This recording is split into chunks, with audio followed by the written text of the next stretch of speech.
Сайн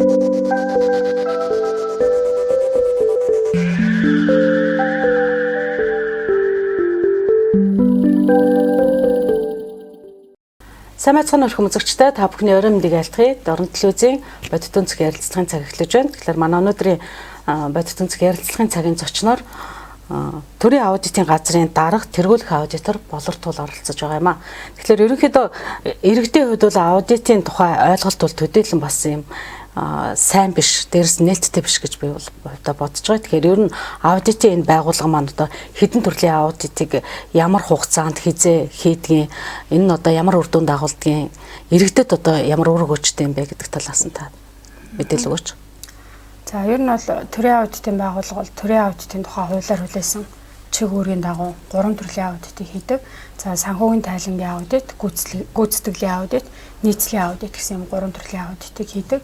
За санхүүгийн тайлангийн аудит маань ерөнхийдөө төсвийн захирагч нарын болоод төсвөө санхүүжсэн төсөл хөтөлбөр төрийн өмчтэй газруудын санхүүгийн үйл ажиллагааны хууль стандартын дагуу эрх зүйн актын шаардлагад нийцүүлээд үнэн зөв шударга тайлгнаж өггүй гэдэг дээр дүгнэлт тайлан гаргадаг аудитыг санхүүгийн тайлангийн аудит гэж байгаа.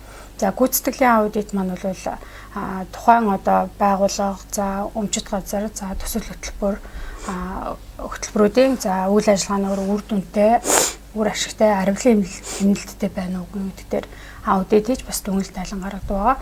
За нийцлийн аудит гэдэг маань бол тухайн үйл ажиллагаанд хууль эрх зүйн хүрээнд нийцж гин үгүй гэдэг дээр аудитыг хийгээд дүгнэлт тайлан гаргадаг. Ийм 3 төрлийн аудитыг хийдэг. За цаг хугацааны хувьд гэх юм бол санхүүгийн тайлангийн аудит маань өөрөө төсвийн тухай хууль заагдсан цаглбартай 891, 892, 3 гэсэн ийм заалтуудаар за төсвийн захирагчийнхаа төрлөөр өөр байдаг. За төсвийн шууд захирагчид нь бол 1 сарын 25-наас 2 сарын 25-ны хооронд аудит хийгдээд дүгнэлт тайлан гаргадаг. За төрийн болоод орон нутгийн өмчтэй аж ахуйн тооцоод үйлдвэрийн газруудын хувьд бол 3 сарын 15 гэхэд аудит хийж дүгнэлт тайлан гарч дуустдаг. За төсвийн төлрөөлөн зарагчдын хувьд бол 3 сарын 25-нд аудитын тайлан хийж дуусна гэсэн төсвийн тухай хуулийн цаглбарын дагуу хийгддэг байгаа. За гүйцэтгэл нийцлийн аудитын хувьд гэх юм бол улсын хурлын төсвийн байнгын орооноос баталсан сэдвийн хүрээнд за жилдээ нэг ойролцоогоор орон нутгийн хувьд гэх юм бол нэг 6-аас 7 аудитэд гүйцэтгэл нийцлийн аудитыг хослуулан болоод ганцаарчилсан байдлаар юм шууд тайлагнадаг аудитыг хийдэг байгаа. За энэ бол одоо улсын хэмжээнд нэгэн зэрэг төрийн аудитын байгууллага системийнхаа хэмжээгээр хийгээд за нэгдсэн ийм тайлан дүгнэлтийг гаргаад за тэгээд их хурл тайлагнагддаг аудит гэсэн үг. За хугацааны хувьд бол тухайн одоо төсвийн байнгын хорооноос хэрхэн ямар хугацаанд хийж хэрэгжүүлэхээр баталсан. За түүнийгээ дагаад Монгол Улсын ерөнхий аудитор төрийн аудитын салбарын хэмжээнд хийх, орон нутгийн хэмжээнд хийх хугацаануудыг дэд төлөв хөтөлбөрөөр цаглбар гаргаж баталдаг байгаа. За тэгээ ер нь бол ерөнхийдөө аудитын үйл ажиллагаа бол нэг 11 сарын 25 гээд орон нутгийн хувьд бол тайлагнагдаж дуусах юм төлөвлөгөөтэйгээ бид нар бол ажилладаг. Аудитын төрийн аудитын газар гэдээ би сая хэлсэн. Тэгэхээр төрийн аудитын газар гэдэг маань өөрөө одоо ямар тогтолцоотой орон нутгтай хамааралтай байдаг юм уу эсвэл шууд одоо манайхны хэлдгээр босоо хамааралтай юу гэдэг те. Ер нь бол бидний хэлж заншснаар бол босоо тогтолцоотой. За нарийн дэлгэрүүлж хэлэх юм бол төрийн аудитын байгууллага өөрөө төрийн хяналтыг хараат бусаар хөндлөнгөөс хяндаг. Өөрөөр хэлбэл иргэдийн хяналтыг хийдэг. Их хурлын харьяа байгууллага байдаг. За энэ хүрээндээ 21 аймагта төрийн аудитын одоо нэгж ингэж бүтцээрээ ажилладаг гэсэн үг. Орон нутагт аудитын байгууллага одоо хараат бусаар байх одоо боломж нөхцөл ерөнхийдөө ямар байдаг вэ? Одоо таавал төрийн аудитын газрын дараагаар бол бас багагүй хугацаанд ажилласан. Өнөөдөр одоо хараат бусаар ажиллах боломж нөхцөл Дорнот аймагт тухайлбал ямар байна? Орон нутгийн хувьд бол хараат бусаар ажиллах боломж бүрэн бүрдсэн гэж миний хувьд хардаг. За манай аймгийн одоо төрийн аудитын газрын нэгжийн хувьд ч гэсэндээ орон нутгаас ямар нэгэн хамаарал харилцаа тийм асуудал юм байхгүйгээр бид нар хараат бусаар аудитаа гэж дүгнэлтээ гаргаж чаддаг. За ер нь бол энэс суурь хизээ тавигдсан гэхээр 2014 он төрийн аудитын тухай хууль шинжилэн найруулагдсан. За энэ утгаараа бид нар бүгдээрээ босоо тогтолцоотой болсон. За өмнө нь бол 50% буюу орон нутгаас одоо аймгийн аудитын газар гэдэг нэршилтэй байх үед аймгийн ерөнхий аудиторыг иргэдийн хурлын санал болгосноор за Монгол Улсын ерөнхий аудитор томилдог ийм одоо зохицуулттай байсан. За 2014 оны тэр шинжилсэн найруулгаар яаж өөрчлөлт орсон бэ гэхээр аймгийн тэргүүлэх аудиторыг бол Монгол Улсын ерөнхий аудитор эрх хэмжээнийхээ хүрээнд за тодорхой заагдсан хуулийн шаардлага хангасан албан тушаалын тодорхойлолтод шалгуур хангаж байгаа юм албан тушаалтныг юм томилох ийм заалт орж ирсэн. За мөн төрийн аудитын байгууллагын бүх албан хаагч нарыг Монгол Улсын ерөнхий аудитор хараад бусаар томилдог учраас за орон нутгийн хувьд бол одоо танил тал гэдэг юм уу те за одоо үүдээ ах トゥ хамраг садан гэх тийм харилцан хамаарлаг бол байхгүй болгож өгсөн. За төсөн мөнгөний хувьд хэм бол өмнө бид нар орон нутгаас санхүүжилт авдаг байсан. За тэгээд 2014 оны өөрчлөлтөөр мөн бид нар улсаас 100% санхүүжилтээ авч төрийн өөрөөр хэлэх юм бол Монгол Улсын ерөнхий аудитор өөрийнхөө багцаас төсвийн шууд зарагч нартай төсөв хуваарлах замаар үйл ажиллагаагаа явуулдаг учраас орон нутгаас бол хараад бусаар үйл ажиллагаа явуулах бүрэн боломжтой байдаг. Та түрүүнд яриандаа хэлжсэн одоо төсвийн шууд захирагчтай болон орон нутгийн өмчт аж ахуйн тооцоо төлбөрийн газар мөн төсвийн одоо ерөнхийлөн захирагч гэж хэлдэг тийм. Ингээд ийм гурван нэршлиг хэлж явах шиг байна. Төсвийн одоо шууд захирагчтай гэдэг нь ерөнхийдөө ер нь бол танах бол төрийн байгууллагуудад л аудит хийн гэсэн үг гэж ойлгож байна. Тэгээ төрийн аудитын тухайлаар төрийн аудитын зорилго өөрөө төрийн мөнгө, төсвийн мөнгөний үр ашиг ариулын эмнэлтээр л одоо аудит хийж түүнийг сайжруулах санал зөвлөмж дүгнэлтийг боловсруулна л гэдэг юм чиг үүрэгтэй. Тэгэхээр төрийн байгууллага болоод за төрөө санхүүжилт авч хэрэгжиж байгаа төсөл хөтөлбөр юу байна те татвар төлөгчдийн мөнгөөр л төсвийн тухай бий болсон татвар төлөгчдийн мөнгөөр бий болсон санхүүжилтийг төсвийн тухай хуулиар одоо хуваарлах замаар зарцуулж байгаа шүү дээ. Тэр төсвийн тухай хуулиар зарцуулагдж байгаа бүхий л одоо үйл ажиллагаануудад аудит хийх юм зохицуулттай, тийм зорилттой байгуулах гэсэн. Аудитын шалгалтын одоо дүгнэлтийг олон нийтэд иргэдэд одоо мэдээлэх тал дээр одоо танаа одоо энэ аудитын хуулинд ямар заалт байдгийг ер нь одоо мэдээлэл нууцлалтай байдгийг юм уу иргэд энэ талаарх мэдээллийг одоо ямар нэгэн зөрчил дутагдал эсвэл ололт амжилттай байдгийг мэдэх боломж нь одоо их хэрэг нээлттэй байдгийг. Түрүүнд би бас ярианыхаа ихэнд хэлсэн төрийн аудитын байгууллага арт түмний хяналтыг хийдэг. За тэр утгаараа манай аудитын тайланд дүгнэлт эцсийн байдлаар батлагдаад гарсан бол иргэд олон нийтэд нээлттэй. Тэр ч бүх хэл бид нэр иргэдийн эндэртэй бай, иргэдийн оролцоог хангасан стратегийн төлөвлөгөөг 2020 онд баталсан. За мөн харилцагч талуудын стратеги гэдэг төрийн бас байгууллагууд болоод мэргэжлийн холбоодуудыг аудитынхаа үйл ажиллагаанд оролцуулах юм стратегиуд хүртэл 2021 оноос ингээд батлагдаад явж байгаа. За тэгэхээр өөрөөр хэлэх юм бол бид нэр энэ одоо стратегийг хэрхэн хэрэгжүүлж байна гэхээр өмнө нь байсан манад аудит цэгийн гэдэг вебсайт байгаа. Тэр вебсайтаар манай аудитын хийгдсэн бүх тайлангууд аудитын тайлан хэсэгт байршдаг. Тэнд одоо их хуваараа ингээд баталгаажсан байж байгаа. За бидний хувьд бол 2015 оноос хойш аудитын нээлт одоо аудитын хаалт те хэрхэн яаж явагдаж байгаа талаар бол байнга иргэд олон нийтэд Facebook пэйж хуудасолоод хэвлэл олон нийтийн одоо мэдээллийн хэрэгслүүдээр бол мэдээлж байсан. За сая тухайн одоо нэг өнгөрсөн 2 жилийн хугацаанд бол дэлхийд даяар одоо ковид цар тахлын хүнд нөхцөл үед бол төрийн байгууллагуудын төсөв мөнгийг хэмнэлтийн горимд шилжүүлээд одоо ийм хэвлэл мэдээллийн зардлагдаг юм байхгүй байгаа учраас бид нар бол ийм телевизэд хандаж мэдээллийн мөх боломжгүй байсан. За тэр утгаараа бид нар бол Facebook, сошиалор бол мэдээллийг бол түгэж ингэж ажилласан байгаа. За тэгээд одоо тэр иргэдийн оролцооны стратегийг хангах хүрээнд манайх төрийн аудитын системд Open Audit гэдэг портал сайтыг бас нэгээд нээлттэй хийгээд төрийн аудитын байгууллага одоо нэг цонхоор ингэж тэ мэдээллийн мэд түгээдэг байна гэдэг байдлаар ийм үйл ажиллагаанууд хийгдээд явагдаж байгаа. Одоо ингээд төрийн аудитын одоо орон нутагт тендер янз бүрийн ажлууд ингээд зарлагддаг. Тэрэн дээр одоо аудит их байдаг юм уу? Ямар гэдэм бол мөн тэр чин төрийн мөнгөөр хийгдэж байгаа юм чи хийгдэн. За энэ дээр бол бид нэр хөрөнгө оруулалтын аудитыг хийдэг. Улсын төсвийн хөрөнгө оруулалтын аудит, орон нутгийн төсвийн хөрөнгө оруулалтын аудит, орон нутгийн хөгжлийн сангийн аудит. За тэгээд мөн өмчит газрууд худалдаа авах ажиллагаа зарладаг тийм ээ. Өмчит газруудын үйл ажиллагаа гэх мэтчлэнгээр бол аудитыг сэдвчлээд хийдэг.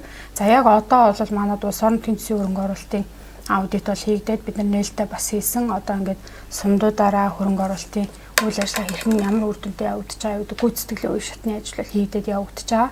5 сарын 1 гэхэд 21 оны улс орон нутгийн төсвийн хөрөнгө оруулалтаар аймагт хийгдсэн хөрөнгө оруулалтын үр дүн аудит эцсийн байдлаар дуусаад мөн олон нийтэд мэдээлэгдэнэ. Аудитын шалгалт болоод энэ одоо шалгалтан л гэж хэлэх юм да, ингээд нэг хойноос нь яваад байгаа гэсэн нэг юм ойлголт байгаад байдаг штэ. Хэзээ хоноо юм бүх юм болоод өнгөрцсөний дараа танах шалгадаг. Тэгээд одоо зөрчил гарахаар тэрийг яаж хариуцлага тооцох нь тодорхойгүй байх ч юм уу. Тийм байдал одоо өөрчлөгдсөн үү?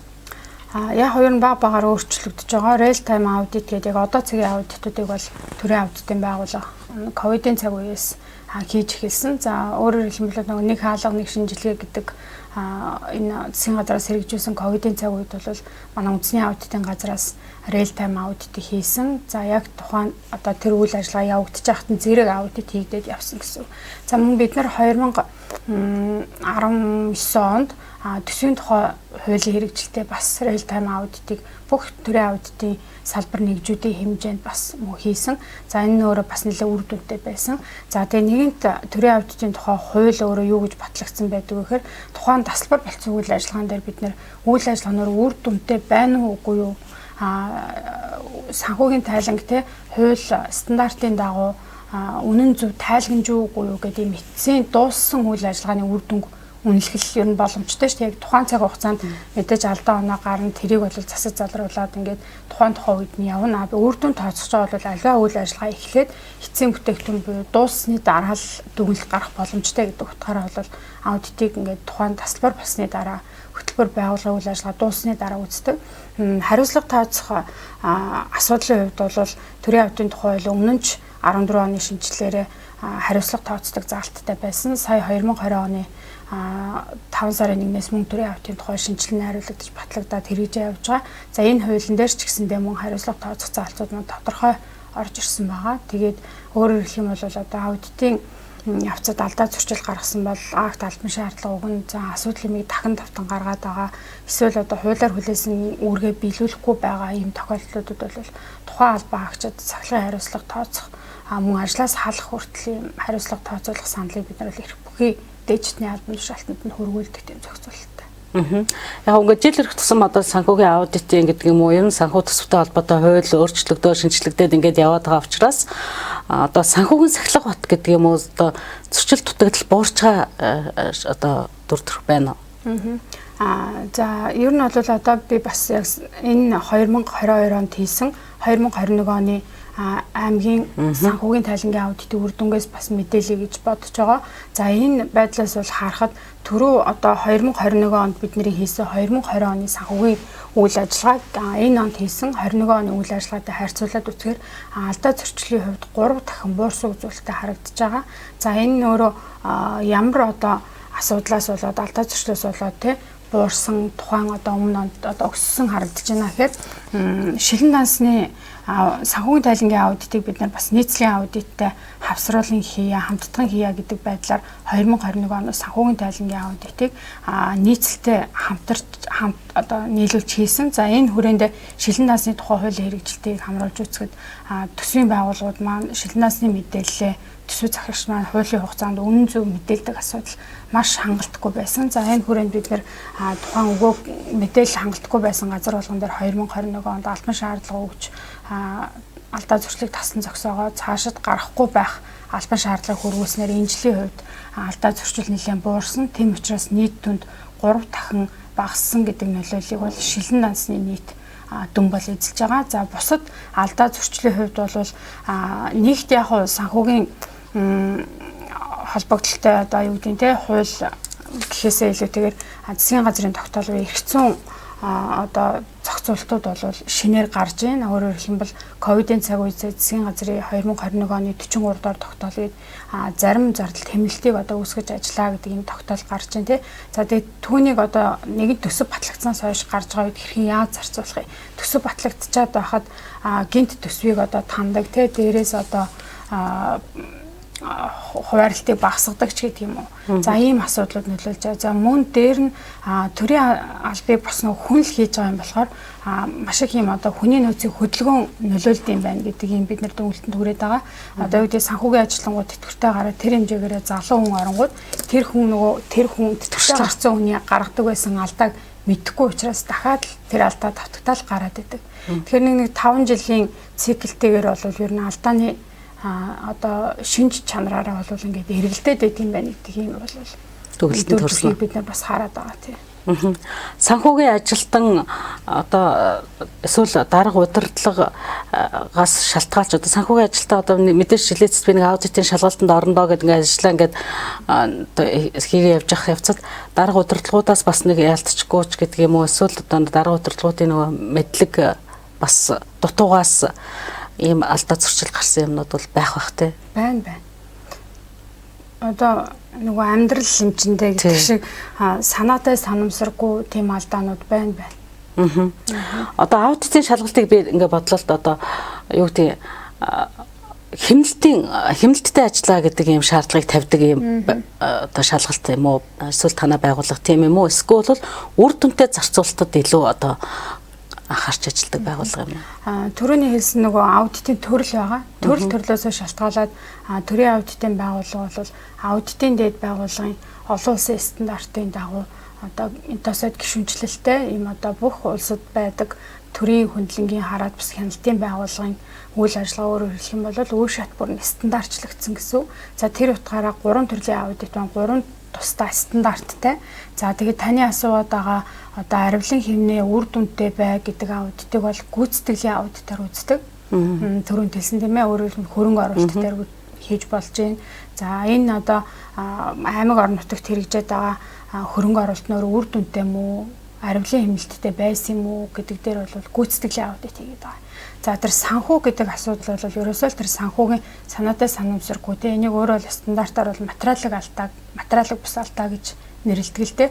За тэгээ ийм одоо үйл явцыг үзээд байгааг нь санхүүгийн тайлангийн аудит гэдэг байгаа. Тэгэхээр энэ санхүүгийн тайлангаа одоо яг үнэн зөв тайлгнаж гин үү, шударга тайлгнаж гин үү, хууль намын дагуу илэрхийлж гин үү гэдгийг. Тэр нийцлийн аудитыг бол санхүүтайгаа цуслуулаад хийгээд явж болно те. Хууль бол бүхэл шатанд яригдчих юм чинь санхүүгийн үйл ажиллагаа явахдаа энэ хууль номонд нийцэхээр явагдаж үгүй. Гүйцэтгэлийн аудит буюу нөгөө үр ашиг аривлын эмнэлттэй үр дүн гүйцэхтэй мөн хууль номондоо нийцэж гин үгүй гэдэг байдлаар ингээд айл алинтай цуг хийж болдог. Мөн бие дааж ганцаарнгийн хийж болдог. Аудитгаа төрлөөс шалтгаалж байгаа. Яг түрүүний таны хэлсэн дээр би санаа авч байна л да. Яг амьдрал дээр ч гэсэн тийм байдаг. Одоо жишээлбэл татварын хэлтэс гэхлээр аж ахуй эрхлэгчид болоод иргэд ч бас ингээд нэг жоохон таагүй ханддаг штэ. Тэр байгууллага нэг тэдэнд л нэг ингээд дарамтжруулаад байгаа юм шиг юм ойлголттой яваад байдаг. Бас ч тийм нэг үзэгдлүүд хэсэг байсан байж болохыг үгүйсэхгүй. Одоо хууль дүрмний өөрчлөгдөд ямар ч нэмдэггүй байна. Тэрнтэй адилхан төрийн байгууллагууд аудитын байгууллагыг одоо бас нэг яг тийм өнцгөөс нь хардаг тийм байгууллага байсан л та. Тэгэхээр одоо тэрийг та одоо өөрчилж чадж байгаа юу? Удирдлагуудад одоо энэ аудитын байгууллагын хууль дүрм шалгалт одоо хяналтын холбоотой мэдлэг мэдээллийг олгох одоо сургалт юмнуудыг өгч ажиллаж байгаа юу? Ер нь тэр ойлголтыг одоо өөрчлөх тал дээр ямар бодлого барьж ажилладаг юм те? Ер нь бол тэрэн дээр бас нэлээдгүй цаг хугацаанд одоо сүүлийн 8 жил бол бас нэлээд хичээж ажиллаж байгаа. За энийг юу гэж одоо ямар арга хэмжээ гэдэг юм уу ямар үйл ажиллагаа явуулж байна гэхээр төрийн аудитын байгууллага хийж байгаа аудит толгоныг албан ёсоор олон нийтэд нээлттэй нээдэг. За тэр хүрээндээ бид нэр за төрийн аудитын байгууллага гэдэг бол та бүхнийг айлгаж ичээгээ байгаа байгууллага биш ээ. Бид нар бол та нарыг алдаа зөрчил гаргаад асуудалтай айлужээ ингээд ийм хэрэг төвөгт ороод шийдвэрлэхээс чинь өмнө алдаа дутагдлыг чинь засаад залруулад байж болох цаашид гарч болох үр дагавар эрсдлүүдийг чинь одоо тэг гарахгүй байхын боломж болцоогоор нь дүгнэлт зөвлөмж өгч ингээд засаж залруулах гэдэг. Өөрөөр хэлбэл зөвлөн туслах гэдэг бас нэг чиг үүрэг байгаа. Мөн иргэд энэ одоо байгууллагатайгаа хамтраад тэ төрийн аудитын байгууллагатай одоо ямар одоо асуудал дээр аудитыг фокуслж хийх боломжтой. Яавал одоо иргэдэд одоо амьдралд нь илүү сайнаар тэр төрийн үйл ажиллагаа төсөл хөтөлбөрийн үр дүнг бий болгож болохоор юм бэ гэдэг дээр байнга санал юм өгөөч гэдэг байдлаар бол сошиал вебсайтаараа тэр телевиз хэвлэлд өгж байгаа ярианы ихэнд бол байнга ярьдаг. За тэр ч утгаараа төрийн аудитын байгууллага аудиттай холбоотой тухайн иргэд байгууллага одоо албаа агч гэдэг юм уу те харилцагч одоо тэр талуудаас нь бол санал ирдэг, гомдол ирдэг, санал асуулгад оролцдог. Одоо ийм бол оролцооны үйл ажиллагаа бол бий болчиход байгаа. Тэгээд өшөө дээр нь бол төрийн аудитын байгууллагатай бид нар бас ингээд аудитаа хийх үедээ ингээд үнэлгээний одоо ийм бас арга хэмжээг бий болгож явж байгаа. За энэ аудит ямар одоо үр дүнтэй байв те иргэдэд үнэхээр хүртээмжтэй байв уу гэдэг ийм байдлаар бас үнэлгээ хийгээд явж байгаа. Иргэдэд одоо нэг ойлгомжтойгоор одоо нэг их хууль ярихгүйгээр өнөөдөр одоо аймгийн 2021 оны аудитын тайлан одоо ингээ хийгдээд дуслаа. Энэ дээр ийм юм байна гэд мэдээллийг өгөх боломж байгаа юм байна тий. Тэгэхээр 2021 онд одоо ямар зөрчил дутагдал гарав, ямар хариуцлага тооцов гэд тэр талаас та бас нэг. За ер нь бол манай аймгийн хэмжээнд санхүүгийн тайлангийн аудитэд хамрагддаг 227 төсвийн захирагч байгаа.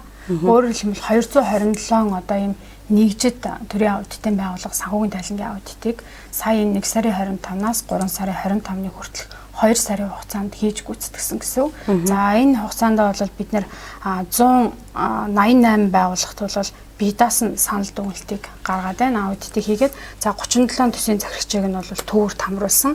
За тэгээд ингээд бүцгээр 226 болж байгаа. За 227 буюу үлдсэн нэг нь бол төсвийн ерөнхийлөн захирагчийн санхүүгийн тайлан санал дүгнэлт тайланг өгдөг. За энэ маань бол хуулийн хугацаагаараа 4 сарын 20-нд дуусах учраас тухайн дууссан үед бас бид иргэд олон нийтэд мэдээлж ажиллана. За тэгээд ер нь бол төрийн аудитын байгууллагаас санхүүгийн тайлангийн аудитыг хийхдээ ямар бодлого баримталж ажиллах юм бэ гэдгийг бол бас Монгол Улсын ерөнхий аудитораас жил болгон баталж өгдөг. За энэ жилийн хувьд бол жил болох өөрчлөгдөг гэсэн үг тийм. Өөрөөр хэлэх юм бол энэ жил хийсэн одоо аудитын дүгнэлтэн дээрээсээ үндэслээд дараа жил ямар асуудал дээр эрсдэл одоо илүү байж болох вэ? Энэ хүмүүсээ юун дээр алдаад байгааг бид нэр хөшөө цаашаа сайжруулж үзэж болох юм. Үгүй бол сая энэ шалгаж байгаа тухайн тайлан хугацаанд маань ямар эрх зүйн зохицуулт, ямар стандарт хууль нам шинжлэгдэж гарваа, ямар засгийн газрын тогтоол гарваа, аль хэсгийг нь бид нэр илүү хэрэгжүүлсэн хэсэг дээр тэ зөв үгүй хэсэг дээр нь санал дүгнэлтийг зөвлөж туслах боломжтой вэ гэдэг юм эрсдэлд суурилсан бодлого чиглэлийг гаргадаг гэсэн. За тэгээд энэ онд хэрэгжүүлэх бодлого чиглэлийг бол мөн ерөнхий аудитор одоо юм 6 асуудалд анхаарал хандуулахаар юм бодлого чиглэлийг баталсан. За төсвийн зарцуулалт хувь нөгөө түрүүний ярьдаг засгийн газрын 2021 оны 43 дугаар тогтоол батлагдсан хэмнэлттэй ажиллаж үгүй юу гэдэг дээр нэгтэн үзээрэй. За мөн хоёрт нь олонгууд Захин Монгол гэдэг одоо тийм хөтөлбөр хэрэгжээд байгаа тийм. Тэр Захин Монгол хөтөлбөртэй холбогдсон төсвийн ерөнхийлөн зарчаас хэрэгжүүлж байгаа хөтөлбөр түүнд зарцуулагдсан хөрөнгө нь ямар байгаа юм бэ гэдэг дээр. За гуравт нь болох юм бол захим засаглал буюу төрийн өмчтэй одоо ачхун тооцоод үйлдвэрийн газрууд өөрөө ашиггүйд нэг төрөөс татаас аваад ингээд үйл ажиллагаа явуулаад байдаг. Үр дүн нь харагддаггүй гэдэг юм бас иргэд олон нийтэд шүүмжлэлтэй байгаа. За энэ утгаараа захим засаглал гэдэг байдлаар өмчит газруудынхаа үйл ажиллагаан дээр бас зардал хөрөнгө нь ямар байгаа юм тий хөтөлбөр нь ямар байгаа юм гэдэг дээр үзээрэй гэдэг ийм бас гурав дахь чиглэл нь бол батлагдсан. За дөрөвт нь бол одоо эрүүл мэндийн салбар буюу одоо эрүүл мэндийн даатгалын сангаас сая энэ ковидтэй холбоотойгоор тий хэрхэн ямар тооцоол юм яаж өгсөн тухайн байгууллагууд нь нөгөө тест сорил юм яг төлбөр одоо тооцоо гүйлгээ яг зөв хийсэн юм уу гэдэг байдал дээр за эцэст нь бол бусад буюу за төрийн байгууллагууд өмчит газрууд хэвлэл мэдээллийн байгууллагуудтай одоо тий гэрээ байгуулад яг ямар ажил хийгээд байгаа тэр гэрээ өөрийн хэдэн төгрөгийн үнэтэй бодтой юм уу гэдэг байдалтай бас ингээд ийм 6 чиглэлээр одоо бодлогыг батлаад бид нар бол энэ асуудлуудаар бас фокусулж 21 оны санхүүгийн тайлангийн аудит хийгдсэн гэсэн. За мөн бас Доронтой аймагт төрийн аудитын газрын хувьд мөн 21 аймагудаас аймгийн хувьд шин чанар өөр байгаа шүү дээ. Тэр утгаараа бас өөрийнхөө байгууллагын хүрээнд бас заавал хэрэгжүүлэх юм бас юм бодлогыг батлаад ингэж ажилласан. За мөн 3 дахь бодлогын хувьд бол шилэн дансны тухай хуулийн хэрэгжилт буюу захим сайт дээр хуудас дээр төсвийн захирагч нар санхүүгийн ажилтнууд маань шилэн дансныхаа мэдээллийг үнэн зөв цаг хугацаанд нь байршуулж гин үгүй гэдэг дээр иргэдийг ерөөсөө мэдээллээр хангах мэд хэрхийг бол тэ төсөвтэй холбоотой шилэн данс л одоо хангах ёстой. Тэгэхээр энэ шилэн дансан дээр үнэн зөвөөр ингээд тэ тодорхой тунгалаг тавих шаардлагатай гэдэг байдлаар түрүүжилж бид нар энийг бас үтсэн гэж түрүүнд ярьсан тийм ээ. Ийм 3 ерөнхий бодлогын хүрээнд бид нар бол энэ жил санхүүгийн тайлангийн аудитаа үтсэн.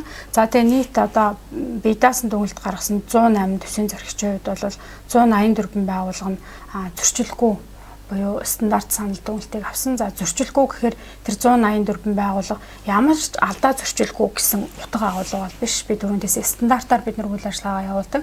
За стандартаар бол материалын хэмжээ буюу одоо байж болох алдааны хэмжээ гэдэг зүйлийг бид нэр тооцдог. За байж болох алдааны хэмжээнээс хитрээд явчих юм бол бид нэр зөрчилгүйгээс өөр бусад дүгнэлтийг өгдөг гэсэн. Өөрөөр хэлбэл гарсан алдааг тухайн одоо тайламжилтанд засаж залруулж өгөө. За энийг ингэж тайлгнах байж. Энэ бол авлага өглөөр тусгуулъя. За энэ дээр чинь одоо зардлын гүйлгээ гэж бүртгүүлъя ч гэдэг юм. Ийм байдлаар бид нэр залруулга хийгээд за үлдсэн одоо хэсэгт нь акт албан шаардлага хариуцлагын одоо эрх зүйн актаа өгөөд за тэгээд засаж залруулаад зөрчилгөө дүгнэлт өгдөг гэсэн. Ингээд энэ 184 байгууллагад зөрчилгөө өгөөд за 3 байгууллагад бол хязгаарлалтай санал дүгнэлтээ өгсөн. За хязгаарлалтай гэдэг утга өөрөө юу хэлж байна гэхээр тухайн одоо нэг хэсэг одоо зардал гэдэг юм уу те тухайн үйл ажиллагааг бид нотлох боломжгүй юм нөхцөл байдал үүсдэг.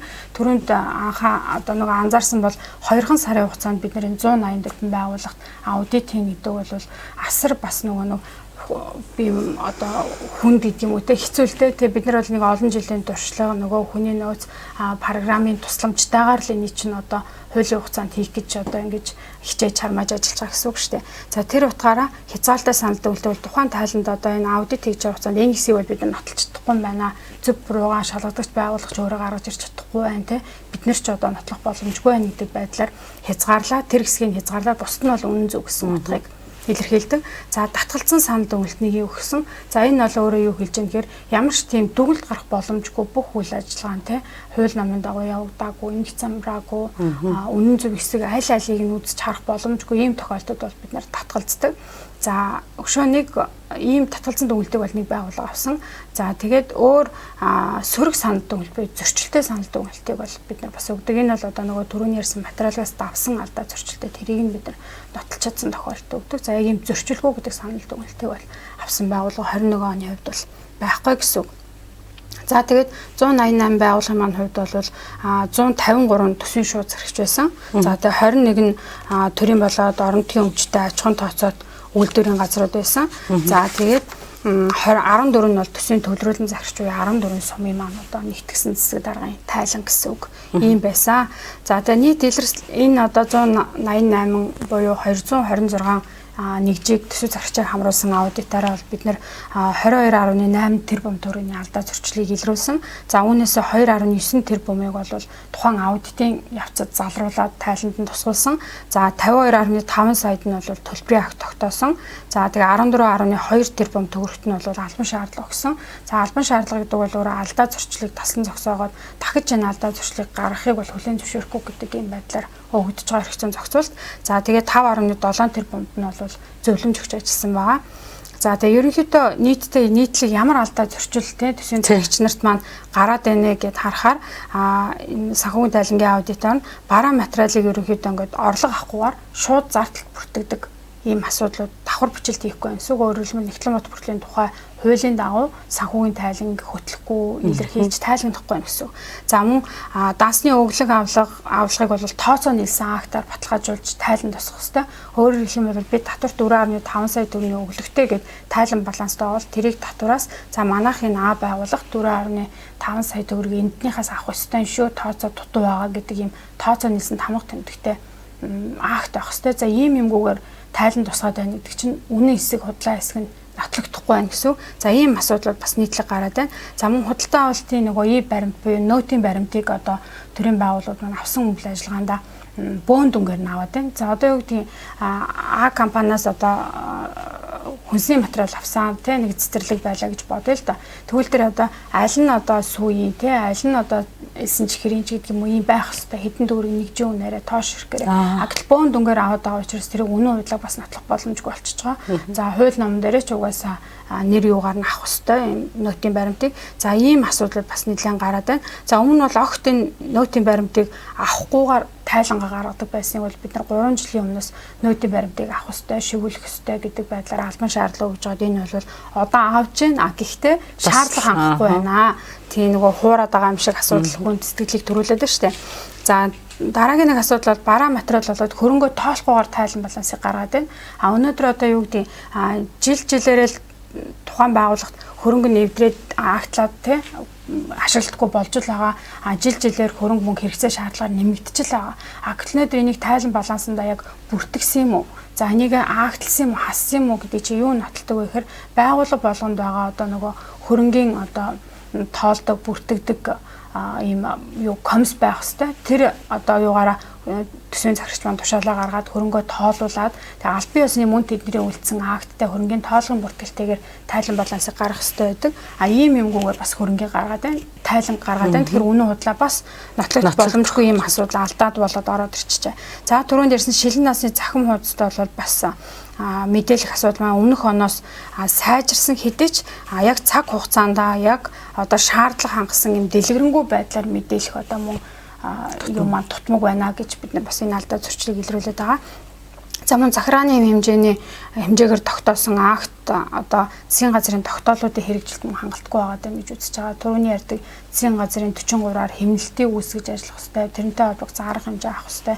Ийм асуудлууд авагдаагүй байна. За засгийн газраас бүхий л одоо үйл ажиллагаатай холбоотой зүйлийг засгийн газар тогтоолоороо одоо хэм хэмжээгээр зохицуулж байгаа шүү дээ. Цалин яаж бодох юм, ээлж амралтыг яаж бодох юм те. За тухайн хүн одоо өвчтөе чөлөөтэй бол яах юм. За сахлан шийтгэл хүрсэн бол яаж цалин тооцох юм гэх мэтчлэн ийм асуудлуудаар хэм хэмжээний актыг зөрчсөн асуудлууд бол бас нэлээдгүй гараад байгаа.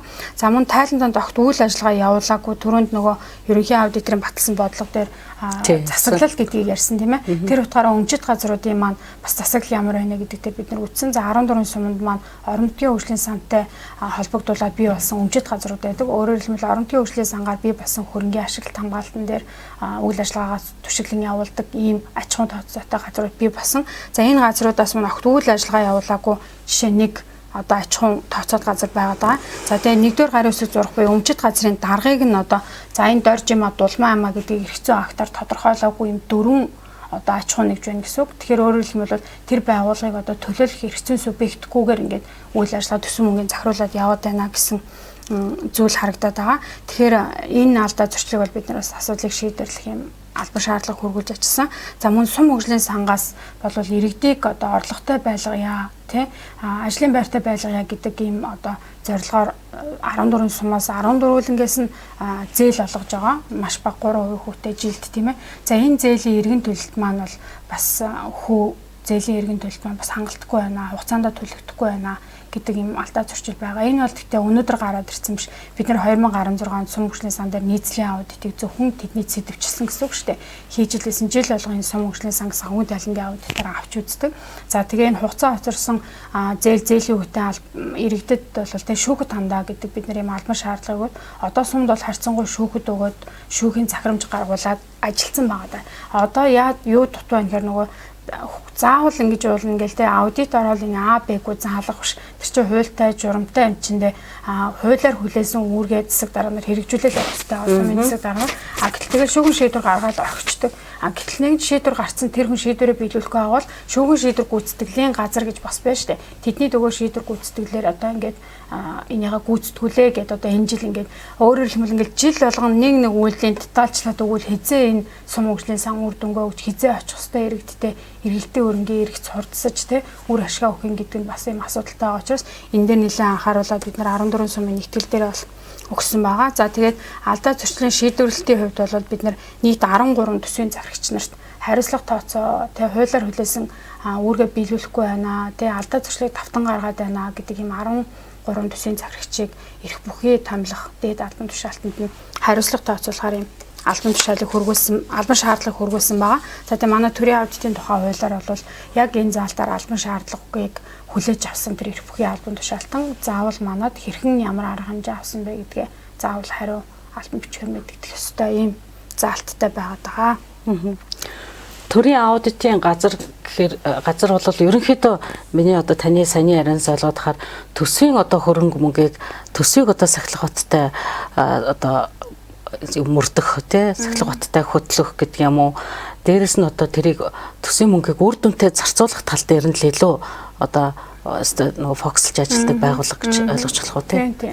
Тэгээ цаашдаа ер нь одоо өшөө энэ алдаа зөрчил дээрээсээ ингээд дүгнэлт хийгээд орон нутгийнхаа хэмжээнд дахиад одоо шалгалт одоо хяналтыг одоо өөрчлөх гэдэг юм уу эсвэл одоо зөвлөмж зөвлөгөө өгөх чинь төр ажиллах юм ямар бодлого барьж ажиллаж байна. Ер нь бол одоо сая миний хэлсэн 226 төсвийн зархичийн хийгдсэн аудит болгон дээр аудитын дүгнэлт бүр тайлан очиж байгаа. За тайлан өөрөө угаасаа агуулгын үед бол зөвлөмж хэсэгтэй. За тэр зөвлөмж дээр нийт аудитаар ямар алдаа зөрчил хэдэн төгрөгийн илрүүлсэн. Тэрний чинь айл хэсгийг нь бид нэр акт албан шаардлага залруулах байдлаар шийдвэрлсэн. Одоо айл хэсгийг нь одоо зөвлөмж байдлаар засаж залруулах юм. Тэгээ хэдийн хугацаанд манад дахиж эргэж тайлагнах вэ гэдгийг нь тодорхой тайлан дээр тусгацсан байдаг учраас тухайн байгууллагын одоо та бүхэн аудитын мөрөөр авч хэрэгжүүлсэн арга хэмжээ гэдэг нь шилэн насны тухай хуулийн хэрэгжилтэн дээр байдаг. Тухайн байгууллага үзье гэж бодож байгаа бол одоо Булган сумын иргэн байлахтай Булган сумынхаа шилэн дансны вебсайт руу ороод аудитын дүгнэлтээр өгсөн арга хэмжээ мөрөөр хийсэн ажил гэдэг юм бол бас мэдээлсэн байх хэвээр. Тэгээ тэндээс бол харах бүрэн боломжтой. Одоо сүүлийн 2021 оны энэ аудитын шалгалтын үед бол одоо энэ үнийн өсөлт энэ эдийн засгийн одоо энэ тогтворгүй байдал энтерээс шалтгаалаад бас шалтгаалсан тэм зөрчлүүд гарч байна уу? Хөрөнгө оруулалт дээр ерөнхийдөө бас дийлэнх ажиглагдаад байгаа. Яагаад тэгэхээр нөгөө аж ахуйн нэгжүүд маань тухайн худалдаа авах ажиллагаа зарлагдах үед өөрөөр хэлэх юм бол одоо бид нэр энэ жил хийх гэж байгаа төсөв мөн хөрөнгө оруулалтын ажлын төсвийг өмнө онд нь бид нэр баталдаг. Тэгэхдээ тэр өмнө онд батлахдаа бүр оны ихэнд тэр ажлынхаа тээзүү зураг төсвийг гаргаж ирдэг. Гэтэл тухайн өөрөөр хэлбэл ковидгүй байх цаг үеийн одоо тээзүү зураг төсвөөр батлагдсан хөрөнгө оруулалтыг гинт энэ огцом үнийн өсөлттэй үед хэрэгжүүлнэ гэвэл айгүй боломжгүй шүү дээ. Аж ахуйн боломжтой. Монгол улс засгийн газар өөрөө одоо 10 их 80-ийн хөтөлбөр батлаа ковидын цаг үеийн ажлын байрыг дэмжин иргэдийг орлоготой байлгана гэдэг ийм хөтөлбөрийг баталсан байгаа шүү дээ. За энэ хүрээндээ яг аваад үсэх юм бол энэ аж ахуйн нэгжүүдийн хувьд бол хүнд байгаа. Тэгээд энэ юугаар ажиглагдаж байна гэхээр сая одоо санхүүгийн тайлангийн аудит хийж байхдаа мөн хөрөнгө оруулалтанд бид бас баталгаажуулалт хийж байгаа шүү дээ. Баталгаажуулалтаараа бол үр дүнг бол үзэхгүй энэ ажил хийгдэж үү төсөв мөнгө нь орж үү зөв бүртгэгдэж тайлагнагдж үү хөрөнгө орлого авч ийм байдлаар үзэхээр таталцсан ажлууд маш их байгаад байгаа. Өөрөөр хэлбэл аж ахуйн нэгжүүд энэ ажлыг чинь одоо би ингээд 3 сар тендерт оролцоод авсан. Одоо ингээд техникийн тодорхойлолтоор хийгингүүд юмны үн өсчлөө тий параметрын үн өсчлөө боломжгүй болчлоо чадахгүй нэ гэж байгаа. Тэгэхээр одоо дахиад тэр хэмжээгээр хөрөнгө оруулалтыг зарлаад дахиад нэг одоо ялсан газарт өгнө гэхээр нэгт хэрсэл юу вэ гэхээр тэр дүнгээр оролцох аж ахуйн нэгж байхгүй юм тийм ээ. Хоёрт оролцоод хийдэг байлаа гэхэд дахиад тэр дүнгээсээ дахиад өснө тий дахиад хугацааны хувьд бидний тооцоолж энэ одоо 350 хүүхдэд цэцэрлэгийг өнөөдөр ашиглалтанд оруулснаар тэр 350 хүүхдийг хамруулах гэсэн мэт чинь жилийн дараа хийснээр 350 биш нөгөөх 400 болох юм бол тэр үр дүнтэй юу тий ийм асуудал байгаа байхгүй тий чанаргүй одоо ажлууд хийх магадлалтай юм байна тий энэ бол яг энэ асуудал яг хөрөнгө оруулалтын асуудал дээр бол айгүй ажиглагдсан тий яг төсөвт байгууллагын хувьд бол бас харьцангуй нөгөө хэмнэлтийн горимж шилжээд төсөв мөнгө тааруулж ажиллаа гэдээ өгчөж байгаа юм чинь яаж одоо явахт те өөрөө авдлага тавьж яадгүй юм бол одоо тэгээд зохицуулаад. Манай Дорн таймны хувьд орон нутгийн өмчит аж ахуйн тооцоод үйлдвэрийн газрууд бол бас ингээд жилчлэр нэг мэдээлэл нийлээд нэгтгээд ийм юмнууд гараад байгаа л да. Тэгээ энэ байгууллагууд дээр хийж байгаа аудитын шалгалт ер нь ямар гарч ийн энэ одоо хүндрэл учруулж байгаа юм бэрхшээл тулгамдж байгаа юм байна. Манай аймгийн хувьд би бас түрүүнд дурдсан тийм ээ нийт 21 төрлийн орон нутгийн өмчит аж ахуйн тооцоод үйлдвэрийн газар байна. За энэний 14 нь түрүүний ярьсан сумдад 14 сумд маань орон нутгийн хөгжлийн санг түшгэлж бий хөрөнгө оруулалтыг түшиглэж бий болсон 14 байна. За үлдсэн хэм бол одоо энэ аймагт үйл ажиллагаа явуулж байгаа. Одоо ангид юм уу те одоо тий баян уул байгаа. Тий за тэгэл гэрэл сэтгэмж хаалсаг хөгжил гэл ингээд ийм нийтийн аж ахуй гэх мэтчлэн ийм яг дэд бүтцийн үйл ажиллагаа үзүүлдэг юм өмчит газрууд байна уу байна. Тэгээд эдгээр ашигтай менежмент сайтай ажиллаад байна уугүй юу бас учир дутагдaltaй. За бид нар бол яг өнөөдрийн танилцуулж байгаа одоо энэ саяын дүгнэлтээр бол санхүүгийн тайлангийн аудитын дүгнэлтийг хэлж байгаа болохоор яг үйл ажиллагааны үр ашиг гэдэг тал дээр бол шууд иймгээд эцсийн байдлаар хийгээгүй зүйлээ бол ярахад ёс зүйн дүрмээрээ болохгүй. Гэхдээ нийтийн аж ахуйд бол бид нэр 2 жилийн өмнө гүйцэтгэлийн аудитыг хийсэн. Өөрөөр хэлбэл нөгөө үрдүн үр ашиг ариулын эмнэлтэн дээр үтсэн гэсэн үг байхгүй. За энэ дээр бол бас нэлээд асуудлууд урддаг. Аудитын тайлбар маань манай аудит цэгийн вебсайтад бол их хуваараа байршсан байгаа. За энэ дээр одоо нөгөө засаглал яриад байгаа шүү дээ. Нөгөө удирдлагууд одоо өөрөө өөрсөндөө урамшуул авдаг энэ асуудлыг таслан зогсоо. Өнөөдөр ашигтай ажилласан гэж яг юуг ойлгоод байгаа юм те. Зүгээр мөнгө хоримтлуулаад ансандаа байлгаад байхыг хэлээд байгаа юм. Эсвэл иргэдэд үзүүлэх үйлчлэгийг үр дүнтэй бага өртгөөр те үзүүлээд өшөө ашиг гараад байгаа юм өнтер гэдэг чинь тусдаа асуудал байгаа учраас яг тийм менежментэд чиглэсэн засаглалын одоо чадвартайгаар явж байгаа өмчит газар бол хэцүү. Манай аймгийн хэмжээнд. За баярлалаа. Манай одоо цаг маань бас ярилцлагын цаг маань бас богинохон тийм болохоор бид өнөөдөр одоо Дорнод аймагдах төрийн аудитын газрын дарга тэргүүлэх аудитор Болор Туулыг урьж оролцуулж одоо энэ санхүүгийн болоод энэ гүйцэтгэлийн нийцлийн аудитын энэ байгууллага ямар үйл ажиллагаа эрхэлдэг, аудит одоо иргэдэд олон нийтэд одоо ямар мэдээлэлээр хүрч очдөг юм бэ гэдэг талаарх мэдээллийг нэлээд дэлгэрэнгүй авлаа гэж ойлгож байгаа. Ингээ үзэгч та бүхэндээ баярлалаа. Бидний урилгыг хүлээж авч хүрэлцээрсэн танд баярлалаа. Ингээд тань ажил амжилт хүсье. Баяртай үзэгчтэй.